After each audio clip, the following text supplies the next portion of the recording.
இன்னைக்கு கிருத்திக் வந்து டிஎஸ்டிக்கு தரமான சம்பவம் ஒன்று பண்ணி விட்டுட்டான். டிஎஸ்டி வந்து காதில் கம்பல் போட்டுட்டு இருந்தா அது கிருத்திக் வந்து உடைச்சிட்டான். அது எப்படி உடைச்சானா, கிருத்திக் காலில் வந்து டிஎஸ்டி வந்து முத்தம் கொடுத்துட்டே இருந்தா, நான் தூக்கி வச்சுட்டு இருந்தேன். அப்போ வந்து அவன் எட்டி விட்டுட்டான். அப்போ வந்து காதில் வந்து கம்பல் வந்து அவளுக்கு அருந்துடுச்சு. எல்லா வேலையும் பண்ணிட்டு ஒன்றும் தெரியாத மாதிரி எப்படி நடிச்சிட்டு முழிச்சிட்டு இருக்கான் பாரு. நல்ல குட்டி கம்பல் தான் வாங்குறோம்னு சொல்லிட்டு எப்பவுமே இங்கே ஒரு சின்ன கடையில் வாங்குவோம். இந்த சேட்ஜி கிட்ட தான் எப்பவுமே நாங்கள் வாங்குவோம். அங்கே போயிட்டு 2-3 டிசைன்லாம் பார்த்துட்டு இருந்தோம். எல்லாமே அந்த அம்மாக்கு எடுத்து போட்டுட்டு இருந்தோம். எல்லாமே நல்லா இருந்தது. அந்த அம்மாக்கு எது போட்டிருந்தாலும் கம்பல் நல்லா இருக்கும். அப்புறம் இந்த ஸ்டார் போட்ட கம்பல் தான் செலக்ட் பண்ணோம். அந்த அம்மாக்கு அழகா இருந்தது, கலையாவும் இருந்தது, கல் வச்சது. அதுக்கப்புறமா அவளுக்கு வளையல் இல்லை, அப்புறமா வளையல் பார்த்துட்டு இருந்தோம். அப்புறமா இந்த வளையல் தான் எடுத்தோம். அவளுக்கு ரொம்ப அழகா இருந்தது, குட்டியா இருந்தது, நல்லா கொஞ்சம் வெயிட்டாகவும் இருந்தது.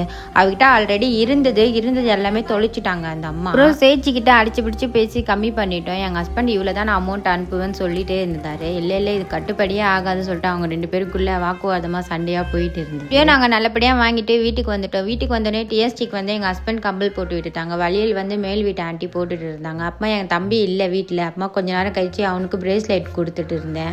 எனக்கா இது அவருவே கொஞ்சம் சர்ப்ரைஸ் ஆகிட்டாரு. அவருக்கு தெரியாமல் தான் இது வாங்கணும். இதோட இந்த வீடியோ முடியுது. நெக்ஸ்ட் வீடியோவில் பார்ப்போம். பாய்.